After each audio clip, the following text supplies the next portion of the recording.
Muy bien, buenos días, queridos estudiantes del Seminario de Evangelismo.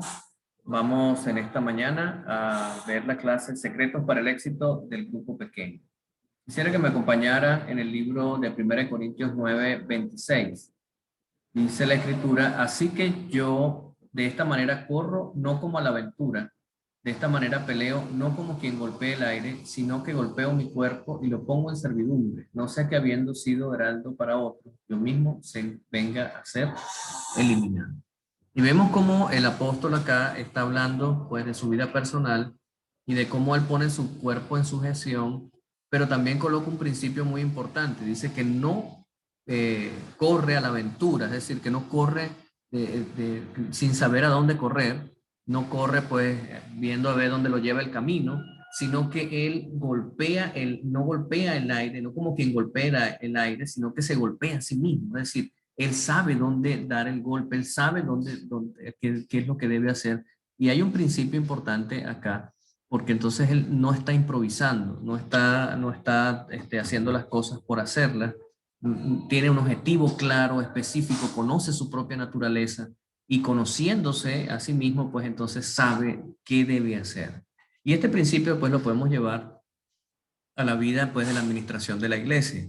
Cuando nosotros pues vamos a implementar un plan en la iglesia, cuando vamos a aplicar alguna estrategia, nosotros tenemos que saber bien cuáles son los metas y los objetivos que nos debemos proponer y las estrategias que debemos aplicar para que la implementación de este plan o de cualquier plan que usted vaya a colocar pues tenga éxito. No golpeando al aire, no sabiendo hacia dónde se va, no sabiendo cuáles pasos debe seguir, sino que usted debe saber qué pasos debe dar para que las cosas puedan tener el éxito que deberían tener. Eh, una vez comentaba con una amiga, líder de la iglesia, y pues, ¿por qué algunos tienen resultados extraordinarios y otros no? Y ella me decía, pues, la oración. Y yo me pongo a pensar, pues, ¿será que algún líder que tiene pocos resultados no ora? Y sí, por supuesto que ora, y ora también con mucha intensidad o a lo mejor con más intensidad que aquel que tuvo gran éxito. Pero ¿cuál fue la diferencia entre uno y el otro? Pues definitivamente, pues yo lo ilustro como aquellos granjeros, un granjero que tiene pues un asadón y ora, ayuna y se dedica pues a encomendar a Dios su terreno. Pero con su asadón pues puede llegar con mucho esfuerzo a preparar la tierra y a sembrar por lo menos 1 hectárea. Pero aquel otro granjero que tiene 2 tractores, que también ora y ayuna, y sembró 20 hectáreas, ¿cuál fue la diferencia? ¿Será que la oración de aquel es mejor que la de este o aquel es diferente a... Ambos están orando, ambos tienen un Dios que responde, ambos tienen amor por Dios y saben que están encomendando sus terrenos a Dios. Lo que cambia son las herramientas que utilizan. Pues uno utiliza una herramienta que le va a permitir cierto alcance, más el otro pues está utilizando herramientas que le va a permitir otro alcance pues mucho más grande y más dimensionado, porque las herramientas que está utilizando, los principios que está utilizando son de mayor alcance. Así pasa con las cosas que hacemos en la iglesia. Muchas veces no entendemos por qué los resultados que tenemos son tan pocos.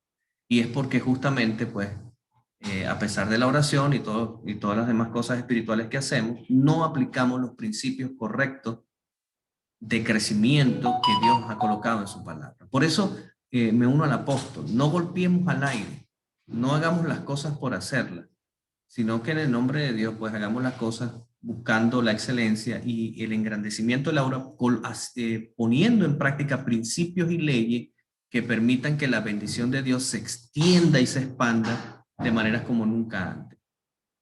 Permitamos que el Espíritu Santo pueda utilizar las mejores herramientas que tiene que nosotros podamos darle a nuestra disposición y así el Señor pues pueda glorificarse. Que Dios te bendiga. Señor, bendice esta clase. Permite que podamos, en el nombre de Jesús, trazar algunos principios importantes para la administración y la implementación de los grupos pequeños. Bendiciones que te pedimos en el nombre de Jesús. Amén. Bien, mis queridos, en esta mañana o en este día vamos a hablar de cómo tener éxito en el trabajo de los grupos pequeños. Y lo primero que nosotros tenemos que entender es que en la iglesia que nosotros estamos ministrando, hemos querido que la estructura de esa iglesia sea una estructura de grupos pequeños. Y hay votos pues que se han sacado en donde dice pues que todo se debe hacer por medio, a través, mediante los grupos pequeños. Y definimos pues como la estructura de nuestra iglesia el grupo pequeño. Pero definitivamente, pues el grupo pequeño ha tenido un comportamiento a lo largo de todos estos años, pues sinusoidal, es decir, tiene momentos de alta, tiene momentos de baja, y así pues a veces parece como un alcázar, se ebullece con gran poder y después decae. ¿Por qué ese comportamiento así? Yo me he hecho esa pregunta, pues, y la razón es que nosotros estamos tratando de implementar una estructura eclesiástica de grupos pequeños en una iglesia que normalmente es departamental, es decir, una iglesia que su estructura eh, constitucional es de departamentos de iglesia. Las juntas están formadas por los departamentos de iglesia. Quien gobierna la iglesia y determina las actividades de fines de semana y de durante la semana y de la vida de la iglesia en general son los departamentos de la iglesia. Entonces, los departamentos son los que realmente forman la estructura de nuestra iglesia. Ahora, ¿cómo implementar la estructura celular en una iglesia departamental? ¿Cómo hacer que encajen estas dos piezas que no se parecen y que son diferentes? Pues hay ideas creativas, hay ideas que podemos implementar. Una de ellas que les ofrezco es que usted pueda, junto con la junta administrativa, pues trazar las líneas de lo que va a ser el liderazgo de su junta. Y usted puede determinar que las personas que van a formar parte de la junta y van a estructurar los departamentos de la iglesia sean, número uno, líderes de grupos pequeños. Y siendo líder de grupo pequeño, entonces puede ser director de un departamento. Entonces, que la junta se ponga de acuerdo y coloque eso como directriz, eso pudiera conformar y darle forma un poco a que el líder de grupo pequeño forme parte de la junta, tomen las decisiones y las actividades que se realicen, las hagan por, mediante y a través del grupo pequeño, pero deben tener esa filosofía clara y bien definida para que el grupo pequeño pues, pueda tener la preponderancia y se mantenga la estructura en el tiempo a pesar de las actividades de los departamentos. Porque el grupo pequeño no debe convertirse en una competencia del departamento, debe convertirse en la estructura por el cual el departamento haga las actividades y por ahí se canalicen todos los elementos que la iglesia necesite. Ahora, otra estrategia que pudiéramos aplicar es que los ancianos o los líderes de grupos pequeños, la junta los nombre como ancianos, usted tenga un cuerpo de ancianos que está ministrando a la feligresía, que está cuidando personas, que es su función, una de sus funciones, y esto pudiera ser también de que usted tenga un cuerpo de ancianos comprometido con los grupos pequeños, forman parte de la junta y entonces todo lo estructuran a través del grupo pequeño. Pero todo tiene que ser con una filosofía intencionada, es decir, la estructura del grupo pequeño debe ser la que prime, la que esté por encima de todas y que sea la prioridad absoluta de la iglesia para que todas las cosas que se hagan a través de esa estructura del grupo pequeño. Ahora, hay otros principios que también podemos poner en práctica, que los podemos utilizar y que hay que tomar en cuenta, ¿verdad? Porque es importante que los apliquemos para el buen desenvolvimiento del trabajo de los grupos pequeños. Y tenemos el principio número 1, es que las personas van a asistir al grupo pequeño siempre y cuando ellas sientan que allí se van a atender sus necesidades espirituales, emocionales y físicas. El grupo pequeño pues debe convertirse en un grupo de asistencia al miembro y donde él sienta que va a crecer en esos aspectos de su vida. Si él siente que no va a crecer, pues él no va a sentir, no va a querer asistir, no va a querer ir a ese lugar. Ese es el principio número 1. El principio número 2 es que las personas evalúan su participación y unión al grupo pequeño basadas en normas personales. Si el grupo pequeño posee metas y actividades que concuerden con sus metas personales, él va a ir para allá. Es decir, vamos a poner un ejemplo. Si usted tiene un grupo pequeño donde las personas quieren crecer en el conocimiento de la profecía, pues usted va a tener gente que va a estar interesada en profecía, que va a estar asistiendo a ese grupo pequeño. Si usted tiene en ese grupo pequeño personas que están interesadas o prometen actividades para ayudar a las personas que están en los hospitales, usted va a tener personas que quieran ese ministerio y quieran desarrollar su vida espiritual en esa dirección, bajo ese ministerio, en ese lugar. Es decir, esto implica que usted debe tener en la iglesia una diversidad de grupos pequeños que atiendan diferentes necesidades. No puede obviar a nadie. Y le voy a poner un ejemplo sencillo. Por ejemplo, un grupo pequeño de jóvenes que les gusta usar el WhatsApp o el Telegram. No lo puede dejar. No, porque su única aventura es estar mandando mensajes y estar pegados al teléfono todo el día. Pues bueno, debe incluirlos en su lista de grupos pequeños y aglomerarlos y atenderlos para que esas personas sientan que allí también pueden crecer. Principio número 3. Las personas prefieren escoger los grupos pequeños donde se encuentran más aspectos en común con otras personas.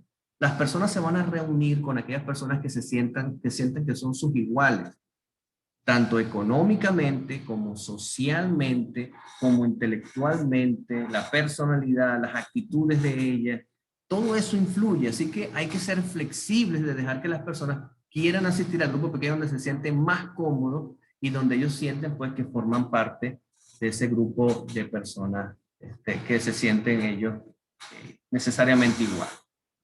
Principio número 4. A medida que los grupos pequeños crecen y aumentan de tamaño, proporcionalmente decrece la participación. Es decir, una alerta cuando usted tenga un grupo pequeño que ya pasa más de 12 personas, ese grupo usted debe dividirlo. En la iglesia adventista del séptimo día, ya con 12 personas, usted puede organizar una congregación nueva, un grupo. Lo organiza y divide ese grupo en 2 grupos pequeños de 6 personas. Entonces ya esa iglesia creció, se reúnen los sábados juntos, pero en la semana se están reuniendo como grupos pequeños en 2 grupos diferentes. Pero fíjense que la estructura celular promete un crecimiento exponencial si usted sigue este principio número 4. El principio número 5, las personas evalúan positivamente a los grupos pequeños cuando el grupo pequeño les promete un crecimiento en alguna área personal, en alguna área específica. Número 6, principio número 6, cuando el grupo pequeño existe, ¿verdad? Hay mayor viabilidad de compartir el liderazgo. Es decir, no es lo mismo una iglesia de 60 miembros en donde solamente los sábados 8 personas están dirigiendo, a que el grupo pequeño con 6 personas se distribuyen las partes y cada uno de ellos tiene una responsabilidad que hacer. Cuando las personas sienten que son útiles y que son necesarias en la adoración, pues se sienten más felices. Principio número 7. Las características físicas del lugar donde se reúne el grupo pequeño afecta positiva o negativamente pues, las actitudes y las acciones de los miembros. Debe escogerse un lugar donde la gente se sienta cómoda, se sienta segura, se sienta pues, a gusto, y esto va a permitir que el grupo pequeño crezca. Principio número 8. La integración y el funcionamiento del grupo pequeño es afectado cuando existen miembros ansiosos, inconformes con niveles de desajuste social. Es decir, si usted tiene en ese lugar a alguien que tiene problemas y dificultades sociales, de adaptación, pues eso también va a influir. Así que hay que estar pendiente de prestarle la atención necesaria a esos miembros. Principio número 9. El éxito del proceso del grupo no dependerá del número de personas cristianas que asistan, aunque su presencia sí afectará indirectamente a otros aspectos. Es decir, hay que tener un equilibrio. El grupo pequeño está para atender internamente a los miembros y externamente a hacer crecer la iglesia. Por lo tanto, grupos pequeños donde solamente hay un miembro de iglesia y todos los demás visitas, pues no es lo más sano. Tampoco un grupo pequeño donde solamente hayan hermanos y no se atienda pues a las personas que no conocen la fe, tampoco es bueno hacer este tipo de cosas. Entonces, es importante tomar en cuenta este principio número 9. Principio número 10. Las personas que poseen un espíritu de humildad y sensibilidad contribuyen al funcionamiento del grupo, en tanto que los que proyectan un aire de superioridad espiritual lo obstaculizan. Los supersantos, pues lo que llamamos aquí, los que mejor hacen las cosas, los que más santos son. Entonces la gente se siente cohibida porque dicen, no voy a poder llegar a ese nivel de santidad o de perfección, y esta persona es muy perfeccionista, no se van a sentir cómodos. Así que las personas que van a elegir de líder de grupo pequeño o que van a estar dirigiendo a esas personas deben ser una persona humilde, pero humilde ¿en qué sentido? Humilde que sea capaz de aceptar a todos y no sentirse superior espiritualmente a nadie. Así que tomando en cuenta estos 10 principios, más los otros elementos que ya hemos conversado, es pues más probable que su grupo pequeño o que la implementación del grupo pequeño en la iglesia local pues tenga mayor éxito. Esto requiere de un tiempo de preparación. Usted debe primero enseñar la filosofía correcta a la junta y a la iglesia en pleno de la importancia de estructurar los grupos pequeños en la iglesia, no como una mera herramienta evangelística, sino como una herramienta de atención al miembro de iglesia y para el reavivamiento y desarrollo de la vida espiritual.